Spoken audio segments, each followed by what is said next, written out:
అందరికీ నమస్కారం. గాంధీ జయంతి శుభాకాంక్షలు. ఒక మనిషి తన జీవితంలో ఒక లక్ష్యం సాధించడం కోసం తన జీవితాన్నే పరంగా పెట్టిన వాళ్ళందరూ మహనీయులేను. అలాంటి మహనీయులలో ప్రథముడు గాంధీ. ఎందుకంటే మనం లక్ష్యం సాధించాలంటే ఆ లక్ష్యం ఆల్రెడీ సాధించిన వాళ్ళ రోడ్ మ్యాప్ని ఫాలో అయితే ఆ లక్ష్యం రీచ్ అవ్వడానికి హై ఛాన్సెస్ ఉంటాయి మనకి. బట్ వేరస్ గాంధీ లక్ష్యం సంపూర్ణ స్వరాజ్యం. అంటే అంతకుముందు ఆ లక్ష్యాన్ని సాధించిన వాడు ఎవరు లేరు. సో దానికి రోడ్ మ్యాప్ అంటూ ఏం లేదు. ఎలాంటి ఆయుధాలతో పోరాటం చేయాలో తెలియదు, ఎంతకాలం పోరాటం చేయాలో తెలియదు, బహిర్గత శత్రువులతో పోరాడాలో లేకపోతే అంతర్గత శత్రువులతో పోరాడాలో క్లారిటీ లేదు. సో ఇన్ని కాంప్లికేషన్స్ మధ్య ఆయన జీవితంలోంచి ఆయన ఒక ఫిలాసఫీని తయారు చేసుకుని ఆ ఫిలాసఫీ అనేది సత్యం, అహింస, దాంతోనే పోరాడి ఆఖరికి ఆయన జీవిత చరమాంకాల్లో భారతదేశాన్ని సంపూర్ణంగా బ్రిటిష్ వాళ్ళ బానిస సంఖ్యల నుండి విడిపించగలిగారు. సో అలాంటి గాంధీని, అంత మహాత్ముని చేసిన ఆయన జీవిత చరిత్రని ఈరోజు గాంధీ జయంతి సందర్భంగా ఒక్కసారి గుర్తు చేసుకుందాం ఒక కథ ఫార్మాట్లో. సో గాంధీ గారి బాల్యం ఆయన ఆటోబయోగ్రఫీలో చదువు నుండి సేకరించింది.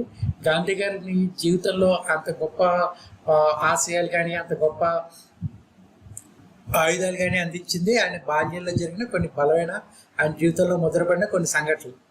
సో ఆయన చిన్నప్పుడు కేవలం మనలాంటి మనిషేనండి. గుజరాత్లో పోర్బందర్లో ఒక సాధారణ తల్లిదండ్రులకు పుట్టిన మామూలు మనిషి. పక్కగా పీలగా ఉండేవాడు. ఎక్స్ట్రా కరిక్యులర్ యాక్టివిటీస్లో కూడా ఏం పార్టిసిపేట్ చేసేవాడు ఆ స్కూల్లో. సో అలా అన్నప్పుడు ఒకసారి వాళ్ళ అన్న వాళ్ళ ఫ్రెండ్ ఒక ముస్లిం అతను ఏం సలహా ఇచ్చారంటే, ఇంత పక్కపలుచుగా ఉంటే నువ్వు బ్రిటిష్ వాళ్ళని ఎదుర్కోలేవు, బ్రిటిష్ వాళ్ళని ఎదుర్కోవాలంటే చాలా బలవంతుడివై ఉండాలంటే నువ్వు మాంసాహారం తినాలి అని చెప్పి సలహా ఇస్తే ఆయన కులం ప్రకారం ఆయన మాంసాహారం తినకూడదు. వాళ్ళ కులం వాళ్ళు ఎవరు మాంసాహారం తినరు. సో ఇంట్లో వాళ్ళకి తెలియకుండా మాంసాహారం తినడం మొదలుపెట్టాడు. అలా ఒక 4-5 సార్లు చేశాక ఆయనకి చిరాకు వచ్చింది. అంటే కాన్షియస్ ఆయనే హెచ్చరించింది, ఎన్నాళ్ళు ఇలాగా పెద్దవాళ్ళకి తెలియకుండా పని చేస్తూ ఉండడం. అప్పుడు ఆయనకి 2 ఆప్షన్స్, ఒకటి పెద్దవాళ్ళకి చెప్పి తినడం లేదా మానేయడం. సో ఆయన ఏం చూసేసుకున్నాడంటే మానేయడానికి నిర్ణయించుకున్నాడు. సో దానికి ఏం నియమం పెట్టుకున్నాడంటే, నేను తింటుంటే వీళ్ళకి తెలిస్తే వీళ్ళు బాధపడతారు కదా, వీళ్ళు పోయాక తినచ్చులే అని ఒక కైండ్ ఆఫ్ ఇంప్రెషన్కి వచ్చి ఆ కండిషన్ అప్లై చేసి సో అప్పటికైతే తినడం మానేశారు. అప్పుడు మానేసిన మాంసాహారం ఆయన జీవితంలో మళ్ళీ ముట్టలేదు. ఆయన లైఫ్ స్టైల్లో ఒక పొజిషన్కి వచ్చాక కేవలం మేకపాలు, వేరుశనగ గుళ్ళు ఇదే ఆయన ఆహారం. రెండో సంఘటన వచ్చేసరికి ఆయనకి ఇంకా బయట చిల్లర స్నేహాలు, సహవాసాలు అలవాటు అవడంతో ఇంట్లో వచ్చి డబ్బు దొంగిలించడం మొదలుపెట్టారు. సిగరెట్లు తాగడం కానీ లేకపోతే ఇంకా ఏమైనా ఫ్రెండ్స్ ఆడుకోవడం కానీ వీటికి అవసరానికి డబ్బు దొంగిలించడం మొదలుపెట్టారు. సేమ్ ఇక్కడ కూడా ఇదే పరిస్థితి. కొన్నిసార్లు అలా చేశాక ఏంటి ఎందుకు నేను ఇలా చేస్తున్నాను, నేను చేస్తున్న తప్పు అనే విషయం ఆయనకి అర్థమైంది. సో మళ్ళీ 2 దారులు, కంటిన్యూ చేయడం, పోలీస్ స్టాప్ పెట్టడం. ఆయన పోలీస్ స్టాప్ పెట్టడానికి డిసైడ్ అయ్యారు. సో ఆయన చిట్టశీల దొంగతనం చేసినప్పుడు ఆ విషయం ఇంట్లో తెలిసి ఇంట్లో డబ్బు పోయింది, ఎవరు తీసారో ఏంటో అనుకున్నప్పుడు ఆయన ఒక కాగితం మీద ఆయన ఏ సందర్భాల్లో దొంగతనం చేశారు, అండ్ దానివల్ల ఆయన ఏం ఫీల్ అయ్యారు, ఇక నుండి చేయను, మరోసారి తప్పు చేయను అన్న పశ్చాత్తాపాన్ని కూడా కాగితం మీద ఆయన ప్రజెంట్ చేసి ఆ రోజు రాత్రి ఆయనకి నాన్నగారికి చేరేలా చూశారు ఆ కాగితం. సో ఆ కాగితం చదివిన వాళ్ళ ఫాదరు చదివి కన్నీళ్ళు పెట్టుకున్నారు. నేను తిట్టలేదు, కొట్టలేదు, చదివి కన్నీళ్ళు. అంటే దొంగతనం చేయడం తప్పు అనే ఒక నైతిక ధర్మాన్ని నా బిడ్డకి నేను నేర్పించలేకపోయానని ఉద్దేశం ఆయనకి వచ్చి ఆయన కన్నీళ్ళు పెట్టుకుంటే గాంధీ గారు ఎలా భావించారంటే, ఈ కన్నీటిలో నేను ప్రక్షాళన అయ్యాను అని భావించారు. నా తప్పుకి ప్రాయశ్చిత్తం ఈ కన్నిటిలో నా పాపం ప్రక్షాళన అయింది, నా తప్పుకి ప్రాయశ్చిత్తం లభించింది అని డిసైడ్ అయ్యారు. ఆయన జీవితం మీద ప్రభావం చూపిన రెండో సంఘటన ఇది చాలా ఇంపార్టెంట్. సత్యం, అహింసల గురించి ఆయన మైండ్లో ఒక విత్తనం నాటడానికి కారణం అండి సంఘటన. సో అప్పుడు ఆయన రియలైజ్ ఏంటంటే సత్యం, అహింస అనేవి 2 వేరువేరు కాదు, ఒకటి ఉన్న చోట 2 రోజు ఎగ్జిస్ట్ అవుతుంది. అయితే అది అందరికీ సాధ్యమయ్యే పని కాదు. ఆ సత్యాన్ని నువ్వు ఎలివేళ పలకాలంటే నీకు ఒక క్వాలిటీ ఉండాలి, అదేంటంటే ఫియర్లెస్నెస్, భయం లేకుండా ఉండడం. ఎదుటివాడు నీకన్నా బలవంతుడేవని ఆ చేతిలో ఆయుధం ఉండని, నీ మనసుకు తప్పు అనిపిస్తే నువ్వు తప్పు అని చెప్పి తీరాలి. సో అది రెండో సంఘటన. ఇంకా మూడో సంఘటన చాలా ఇంపార్టెంట్. ఏంటంటే ఆయనకి చిన్న వయసులోనే పెళ్లి చేశారు. గాంధీ గారి నాన్నగారు అవసాన దశలో ఉన్నప్పుడు, అంటే చివరి రాత్రి అనుకోండి, ఆయన ఊపిరి వదిలేసే సమయంలో ఆయన గాంధీ గారు ఆయన పక్కన లేరండి. ఆయన చనిపోయే టైంకి గాంధీ గారు he was making love to his wife in his room. అది కూడా ఆయన మీద ఎంత ప్రభావం చూపించిందంటే, అరే ఆయన అవసాన దశలో ఆయన పక్కన నేను ఉండలేకపోయినా, ఒక చిన్న బలహీనతకు లోనయ్యాని, ఆయన చివరి క్షణంలో ఆయనకు తోడుగా నిలబడలేకపోయినా అని ఒక బాధ ఆయన జీవితంతో బాధించింది. సో ఆయన పెళ్లి చేసుకున్న ఒక స్టేజ్కి వచ్చాక ఇక బ్రహ్మచర్యాన్ని కూడా చాలా స్ట్రిక్ట్గా ఫాలో అవడానికి ఇది ఒక కారణం. సో ఈ మూడు సంఘటనలు ఏవైతే ఉన్నాయో అది గాంధీ గారి మీద చాలా బాల్యంలో చాలా తీవ్ర ప్రభావం చూపించాయి. వాటి నుండి ఆయన చాలా లెసన్స్ నేర్చుకున్నారు. ఇది నేర్చుకున్న లెసన్స్ అన్ని ఎక్కడ ప్రాక్టీస్ చేశారు అనేది సెకండ్ ఫేజ్లో చూద్దాం. సో ఇన్ని సంఘటనల మధ్య గాంధీ గారు ఆయన మెట్రికులేషన్ కంప్లీట్ చేశారు. మెట్రికులేషన్ కంప్లీట్ అయ్యాక ఆయన బారిస్టర్ చదువు కోసం లండన్ వెళ్ళాల్సి వచ్చింది. పాశ్చాత్య దేశాల్లో స్వేచ్ఛ చాలా ఎక్కువ, కట్టుబాట్లు తక్కువ. సో నువ్వు లండన్ వెళ్ళొద్దు అని వాళ్ళ అమ్మగారు అంటే, నేను చదువు కోసం మాత్రం వెళ్తున్నాను, చదువు మీదనే కాన్సన్ట్రేట్ చేస్తాను, సో మద్యం మగువ మందు ఏవైతే నువ్వు నా అభివృద్ధికి నిరోధకాలని భావిస్తున్నావో ఆ మూడు, మద్యం మగువ మందు, ఈ మూడిటికి నేను దూరంగా ఉంటానని వాళ్ళ అమ్మగారికి ఒక సిన్సియర్ ప్రామిస్ చేసి ఆయన లండన్ వెళ్ళడం జరిగింది. సో లండన్లో ఆయన చదువు పూర్తి చేసే సమయంలో ఎన్నో సందర్భాల్లో వాళ్ళ అమ్మగారికి ఇచ్చిన మాట కానీ ఆయన చుట్టూ గీసుకునే గీత కానీ దాటే పరిస్థితులు వచ్చినా కూడా చాలా నిగ్రహంగా ఉండి ఆయన ప్రామిస్ని నిలబెట్టుకుని ఆయన చదువు పూర్తి చేసుకుని ఆ తర్వాత ఇండియా వచ్చారు. అన్ఫార్చునేట్గా ఏం జరిగిందంటే ఆయన ఇండియా వచ్చే టైంకి వాళ్ళ మదర్ చనిపోయారు. సో ఆమెకి ట్రిబ్యూట్గా ఆయన లైఫ్ లాంగ్ నేను ఈ మద్యం మగువ మందు అనేదాన్ని నేను నా జీవితకాలం నేను దూరంగా పెడతాను, it's a tribute I pay to my mom అని చెప్పి ఆయన ఆ రోజు కూడా చాలా బలంగా నిర్ణయం తీసుకున్నారు. సో మనం ఈ రోజు చూస్తుంటే అక్టోబర్ 2 డ్రై డే మందు లేదండి. అట్లీస్ట్ ఆయన పేరు చెప్పుకుని ఒక్కరోజు సంపూర్ణ మద్యపాన నిషేధం వాగ్దానాలు అయితే చేస్తాం, అక్టోబర్ 2 కూడా బ్లాక్లో అమ్ముతాం. అది ఈనాటి పరిస్థితి. సో ఇక ఆ రోజుల్లో ఆయన బారిస్టర్ పూర్తి అయ్యాక ఇండియా తిరిగి వచ్చారు. పెద్ద ప్రాక్టీస్ ఏం నడవలేదు. తర్వాత కేసు వాదించడం కోసం సౌత్ ఆఫ్రికా వెళ్ళారు. సో అక్కడ ఆ కేసు గెలిచారు. ఆయన ప్రాక్టీస్ కూడా అక్కడ మొదలుపెట్టారు. చాలా బాగా నడుస్తుంది ఆయన బారిస్టర్ లాయర్ ప్రాక్టీస్ అక్కడ. సో మన గాంధీ గారు అంటే ఒక తుండు ఒక కర్ర అని చెప్పేసి మనకి తెలిసిన ఫోటోల్లోనూ అక్కడ మనకు తెలిసిన కథలో ఉంటారు. బట్ ఆయన యవ్వనంలో ఉన్నప్పుడు మంచి సూటు బూటు, మంచి ఇంగ్లీషు, మఫ్లరు అన్ని పాశ్చాత్య దేశపు ప్రజల్ని చాలా బాగా ఫాలో అయ్యారు ఆయన. ఒకరోజు అదే ఊపులో ఉన్న గాంధీ గారు ఒక ప్రయాణం చేయాల్సి వచ్చినప్పుడు ఒక ఫస్ట్ క్లాస్ టికెట్ కొనుక్కుని వెళ్ళి ఫస్ట్ క్లాస్ బొగ్గిలో కూర్చుని ఉంటే ఆ ఫస్ట్ క్లాస్ టికెట్లోనే టికెట్ కొనుక్కుని ఇక్కడ ఒక తెల్లవాడు ఈ గాంధీ గారు తనతో ప్రయాణం చేయడం ఇష్టం లేక వెళ్ళి టీసీ కంప్లైంట్ చేశాడు. టీసీ వచ్చి గాంధీ గారిని ట్రైన్ దిగిపోమని అడిగాడు. అడిగితే చెప్పాను, నాకు ఫస్ట్ క్లాస్ టికెట్ ఉంది, నేను టికెట్ కొనుక్కున్న రైలుకి నేను ఎందుకు దిగాలి అని అడిగాడు.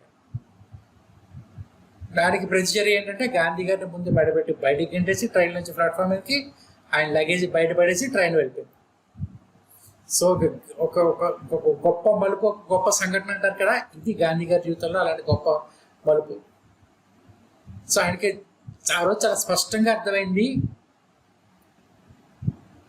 హెచ్చు తగ్గులు అనేవి తరతరాలుగా ఈ మనుషుల మధ్య ఈ అంతరాలు విపరీతంగా పెరుగుతూనే ఉన్నాయి. సో ఆ రోజు ఆయన డిసైడ్ అయ్యారు, I should fight against this అని.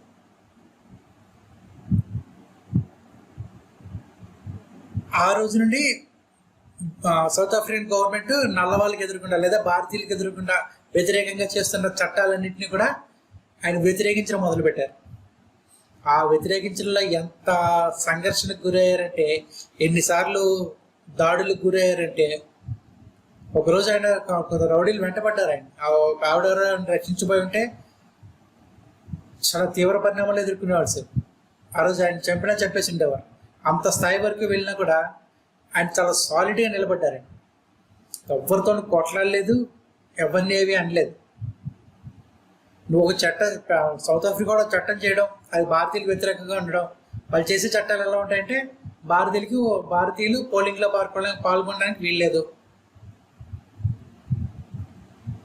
లేదా దేశ సంస్కృతి ప్రకారం పెళ్లి చేసుకుంటే మేము గుర్తించాం, మీరు మీ పెళ్ళిని మా గవర్నమెంట్ దగ్గర రిజిస్టర్ చేసుకోవాల్సిందే, ఇలాంటి చట్టాలన్నీ ఉండేవి. అండ్ అలాంటి చట్టాలన్నింటినీ తన నిరసన తెలియజేసేవాడు. ఆ ఘర్షణలో ఆయన ఆయన ఆయన ఆయన యాటిట్యూడ్ ఎలా ఉండేదంటే, బలవంతం చేస్తే నీకు నా మృతదేహం దొరుకుతుందేమో కానీ నా అంగీకారం మాత్రం నీకు ఎప్పటికీ దొరకదు. Forcefully you can have my dead body, but you could never have my obedience. ఇదే నా యాటిట్యూడ్. సో ఆ యాటిట్యూడ్తోనే దీర్ఘంగా 1-2 రోజుల్లో ఏది ఫలితాలు రాలేదండి. కొన్ని నెలల పాటు, కొన్ని సంవత్సరాల పాటు తెల్లవాళ్ళ జాత్యహంకార శాసనాలకి వ్యతిరేకంగా ఆయన పోరాటాలు చేస్తూనే ఉన్నాడు, ఫలితాలు సాధిస్తూనే ఉన్నాడు. సో చిన్నప్పుడు ఆయన బుర్రలో పడిన సత్యం, అహింస అనే వాటిని ఆయుధాలుగా చేసుకుని వాటితో పోరాడితే గాంధీ గారిని ఫాలో అయ్యే వాళ్ళు కూడా చాలామంది ఉండేవారు. అక్కడ తెల్లవాడితో పోరాడాలి అని ఉంది కానీ ఎలా పోరాడాలి అనేది ఐడియా లేదు. సో గాంధీ గారు ఒక విధానాన్ని ఫాలో అయ్యారు, చాలామంది గాంధీ గారిని ఫాలో అయ్యారు. సో ఈ రకంగా ఆయన సౌత్ ఆఫ్రికాలో భారతీయులకు వ్యతిరేకంగా చేసిన చట్టాలన్నింటినీ కూడా వ్యతిరేకించి తన సత్యం అహింసల ద్వారా పోరాడి, రోజుల తరబడి, నెలల తరబడి, ఏళ్ళ తరబడి పోరాడి వాటిని వెనక్కి రప్పించి మన హక్కుల్ని మనం నిలబెట్టుకోవడంలో చాలా విజయం సాధించి ఆయన తనకి తానుగా ఒక ఫిలాసఫీని రెడీ చేసుకోవడంలో ఆయన సహాయపడింది. సో నీకన్నా బలవంతుడితో పోరాడడం కోసం నువ్వు అనుసరించవలసిన మార్గం ఇది అని చాలా స్పష్టంగా ఆయన బుర్రలో పాతుకుందండి. సో ఆయన సౌత్ ఆఫ్రికాలో ఈ కార్యక్రమాల్లో ఉండగా, ఇక్కడ భారతదేశంలో 1957లో ఒక సైనిక తిరుగుబాటు జరిగింది. ఆ సైనిక తిరుగుబాటుని చాలా ఘోరంగా తెల్లవాళ్ళు అణిచివేశారు. బట్ ఆ తర్వాత నుండి అడపాదడపా హింసా ఘటనలు జరుగుతూనే ఉన్నాయి భారతదేశంలో. సో అప్పుడు బ్రిటిష్ వాడు ఏం చేశారంటే, ఇంత హింసాత్మక ఘటనలు వద్దు, మీకు ఏం కావాలో మీరు మమ్మల్ని వినతిపూర్వకంగా అడగండి, నేను మీకు చేయగలిగితే చేస్తాం, చేయలేకపోతే ఎందుకు చేయలేకపోతే తిరిగి చెప్తామని చెప్పి వాళ్ళ మధ్య, భారతీయులకి బ్రిటిష్ వాళ్ళకి మధ్య కమ్యూనికేషన్గా ఇండియన్ నేషనల్ కాంగ్రెస్ని స్థాపించారు. సో ఇండియన్ నేషనల్ కాంగ్రెస్కి చాలామంది పెద్దవాళ్ళు ఇండియన్సే ఉండేవారు. బట్ డెసిషన్ మటుకు బ్రిటిష్ ప్రభుత్వం చేతిలో ఉండేది. సభ్యులు 2 రకాలుగా ఉండేవారండి. ఒకళ్ళు మితవాదులు, 2 అతివాదులు అని.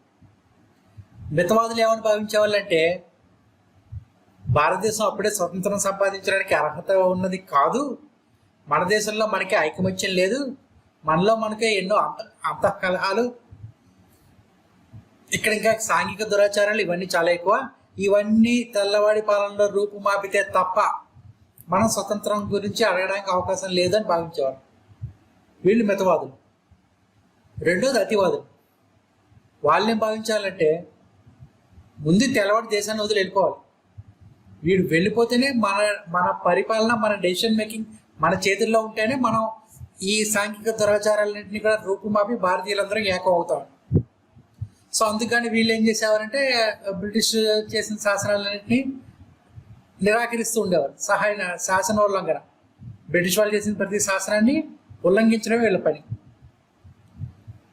సో మితవాదులు, అతివాదులు ఈ ఇండియన్ నేషనల్ కాంగ్రెస్ తరపున ఇలా ఉండగా, సో గాంధీ గారు ఫైనల్గా ఒకనొక స్టేజ్లో సౌత్ ఆఫ్రికాని విడిచి ఇండియా తిరిగి వచ్చారు. అప్పటికి భారతదేశం అంతా స్వతంత్రం సాధించాలనే ఆకాంక్ష అయితే ఉంది, కానీ ఎలా అనేది ఒక నిర్దిష్టమైన రోడ్ మ్యాప్ అనేది ఏం లేదు. సో ఒక స్కిల్ఫుల్ ప్లేయర్కి ఒక ప్లాట్ఫామ్ దొరికినట్టు, అంటే మనకన్నా బలమైన వాడిని మనం ఎలా ఎదిరించాలనే విషయంలో ఒక అవగాహన ఉన్న గాంధీ గారికి ఇండియన్ నేషనల్ కాంగ్రెస్ సభ్యుడిగా గాంధీ గారు నియమితమైనప్పుడు, అంటే గోపాలకృష్ణ గోఖలేని గాంధీ గారి రాజకీయ గురువుగా పేర్కొన్నాం మనం. సో ఆ గోపాలకృష్ణ గోఖలే గారు గాంధీ గారు సౌత్ ఆఫ్రికాలో సాధించిన విజయాలన్నింటినీ తెలుసుకుని ఈయనకి ఇక్కడ అవకాశం ఇవ్వాలని చెప్పి భావించి ఆయన ఇండియన్ నేషనల్ కాంగ్రెస్కి అధ్యక్షునిగా ఎన్నుకున్నారు. సో అప్పుడు ఆయన అక్కడ ఉన్న పరిస్థితులు బాగా స్టడీ చేశారు, మితవాదుల యొక్క వాదాన్ని, అతివాదుల యొక్క వాదాన్ని. ఆయనకి తెలుసు స్వతంత్రం అనేది ఇవాళ పోరాడడం మొదలెడితే ఇవాళ రేపో నెలకో లేకపోతే ఏడాదికో 5 ఏళ్ళకో 10 ఏళ్ళకో కూడా వచ్చేది కాదు. అదొక నిరంతర పోరాటం.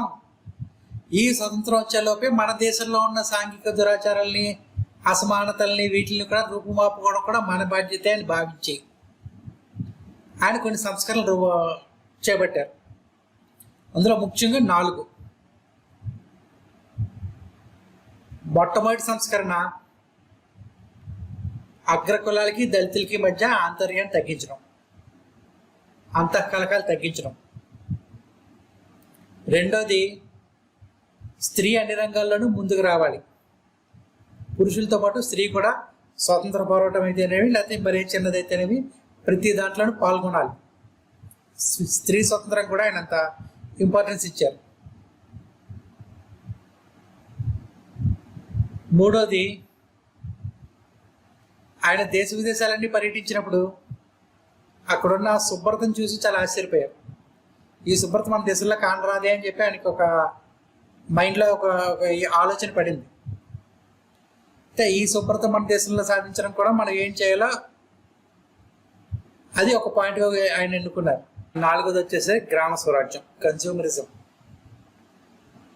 మన అవసరాల కొరకే మనం ఖర్చు పెట్టాలి, మన అవసరాల కొరకే మనం వస్తువులు వాడాలి అని చెప్పేసి చాలా బలంగా నమ్మిన వ్యక్తి.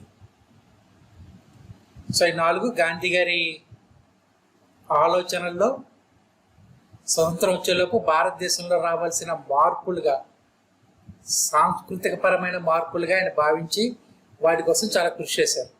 సో ఈ 4 కూడా సామాజిక పరమైనవి, అట్ ద సేమ్ టైం వ్యక్తిగతమైనవి.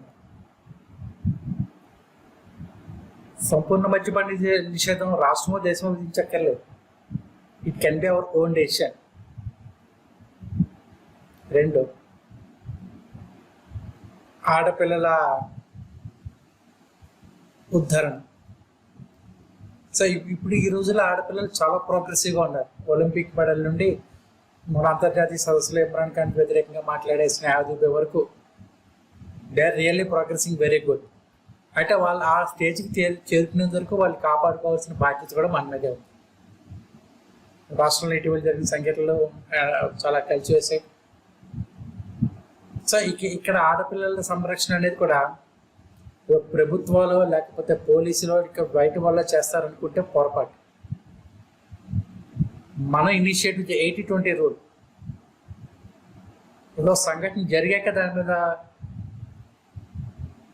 ప్రతిఘటన తెలపడం కన్నా జరగకుండా చూసుకోవడానికి మనం ఏం చర్యలు చేపట్టాలో వాటిపై బాగా ఓపెన్ డిస్కషన్ జరగాలి, ఓపెన్ డిబేట్ జరగాలి. ఒక రక్షణ వలయం కనపడాలి సొసైటీలో.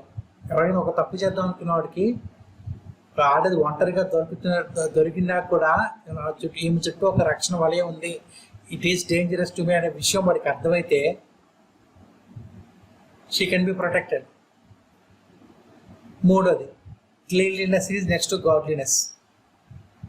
సో ఆ రోజు గాంధీజీ ఏ కన్నులతో అయితే విదేశాల్లో ఉన్న శుభ్రతను చూసి ఇది మన దేశంలో లోపించిందని భావించి మన దేశాన్ని ఎంత శుభ్రంగా చూడాలని కళ్ళగా అన్నాడో దాన్ని సింబాలిక్గా తీసుకుని, గాంధీ గారి కళ్ళజోడిని సింబాలిక్గా తీసుకుని ఈరోజు మన సెంట్రల్ గవర్నమెంట్ ఈ స్వచ్ఛ భారత్ అనే దాన్ని ఇనిషియేట్ చేసింది.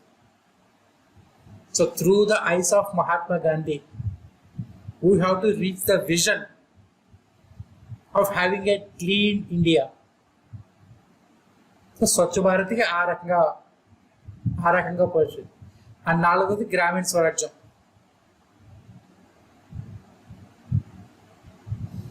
కన్స్యూమరిజం బాగా తగ్గించాలి. సో ఎలక్ట్రిసిటీ, వాటర్, నేచర్ నీకు అవసరమైన దానికన్నా నువ్వు ఎక్కువ వాడుకుంటున్నావు అంటే నీవు వచ్చే తరాలకి నువ్వు ద్రోహం చేస్తున్నావు. సో ఇలాంటి రిసోర్సెస్ వాడేప్పుడు కూడా షుడ్ బి మైండ్ఫుల్.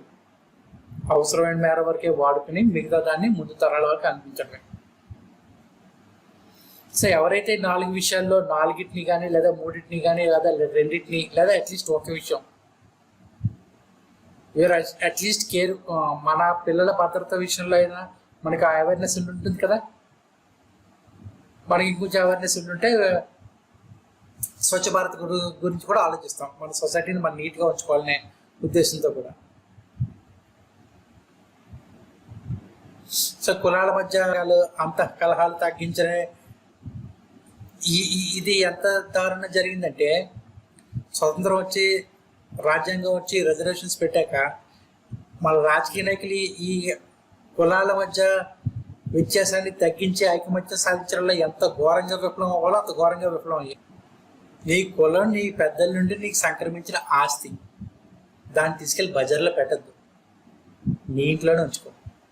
గడప దాడితే జనం చూడాల్సింది నీ గుణం, నువ్వు జనంలో చూడాల్సింది కూడా గుణమే. నీ కులం నీ వ్యక్తిగత ఆస్తి. సో ఈ రోజుకి ఎవరైతే 4 విషయాల్లోనూ చాలా అవేర్గా ఉంటారో, కులాల మధ్య కుమ్ములాటలు తగ్గి అంతఃకలహాలు తగ్గి ఒక రకమైన శాంతియుత వాతావరణం సమాజంలో ఎక్స్పెక్ట్ చేస్తారో, ఎవరైతే ఆడపిల్లలకి భద్రత కావాలి అని బలంగా నమ్ముతారో, దానికి వాళ్ళకి చేతనని సాయం చేయడానికి ఎప్పుడు రెడీగా ఉంటారో, ఎవరైతే cleanliness is next to godliness, మన ఇంటిని మనం ఎలా నీట్గా ఉంచుకుంటాం అలాగే మన వీధిని, మన ఊరిని, మన దేశాన్ని, మన రాష్ట్రాన్ని కూడా చాలా అదే అవేర్నెస్గా ఉంచుకోవాలనే తాపత్రయంతో ఉంటారు వారిని. And people who believe consumerism, consume whatever you want and pass the rest to future generations. ఈ 4టిని ఎవరైతే ఈ రోజుకి దృఢంగా నమ్ముతారో పాటిస్తారో వాళ్ళందరూ గాంధీవాదులే. సో గాంధీవాదం లేదా గాంధీజీ అక్కడికి పోదు. అది ఒక జీవన విధానం, అదొక ఆలోచన స్రవంతి, అది మన సంస్కృతిలో ఒక భాగం అది. సో దానికి ఎక్స్పైరీ డేట్ అంటూ ఏం లేదు. ఎందుకంటే ఆ రోజు గాంధీ గారు కళ్ళ కన్నా ఈ 4 ఈ రోజుకి ఇంకా నెరవేరలేదు. Credit goes to our politicians.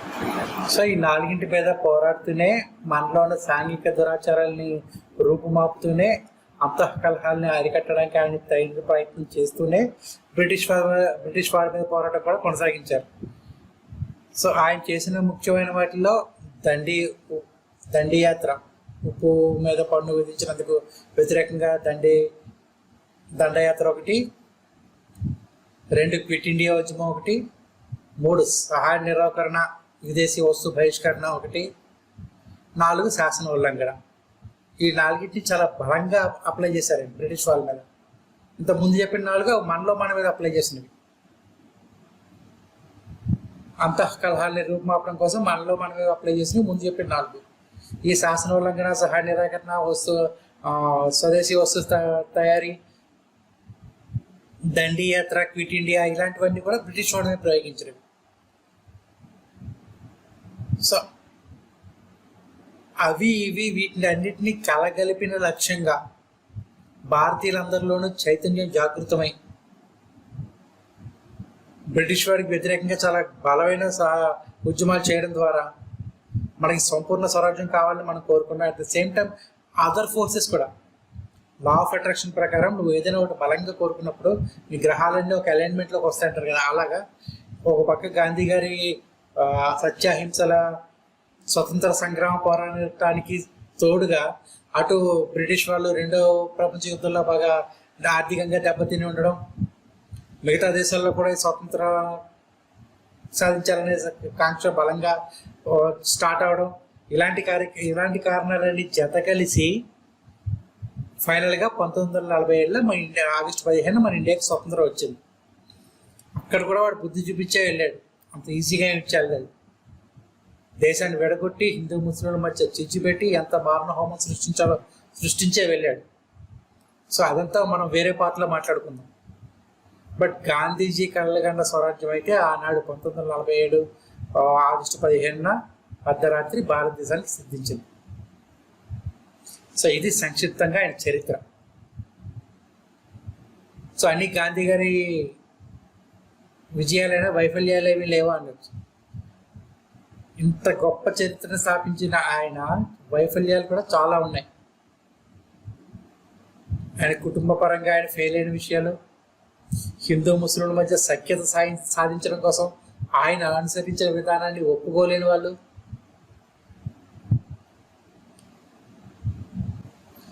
So ఆయన స్ఫూర్తిగా ఇంత ఫస్ట్ అంతఃకలహాలు తగ్గించడం లాంటి విషయాల్లో 4 విషయాలు చెప్పాను కదా, అవి ఈనాటికి మనం అందరం కోరుకునేవే.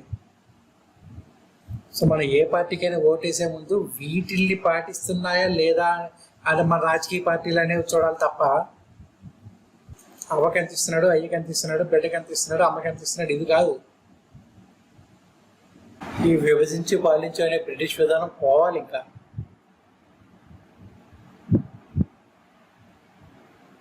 సో ఇవన్నీ అందరికీ తెలిసిన విషయాలు, నేను కొత్తగా షేర్ చేసుకునేది ఏమీ లేదు. కాకపోతే ఈ విషయాన్ని ప్రయారిటీలో టాప్ లెవెల్లో తీసుకురావడం, మనకి ఎంతసేపు టాప్ లెవెల్లో ఎంటర్టైన్మెంట్ ఉంటుంది, జబర్దస్త్, బిగ్ బాస్ ఇవే సరిపోతాయి మనకి. వాటిని ఒక్క స్టెప్ దించి ఈ విషయాలు ఆలోచించడం టాప్ ప్రయారిటీగా పెట్టుకుంటే ఎన్నికల టైంలో మనం మ్యానిపులేట్ అవ్వకుండా ఉంటాం. ప్రశాంత్ కిషోర్, జార్జ్ సారోస్, ఎంతమంది ఉన్నారు వీళ్ళు ఈ పేర్లు.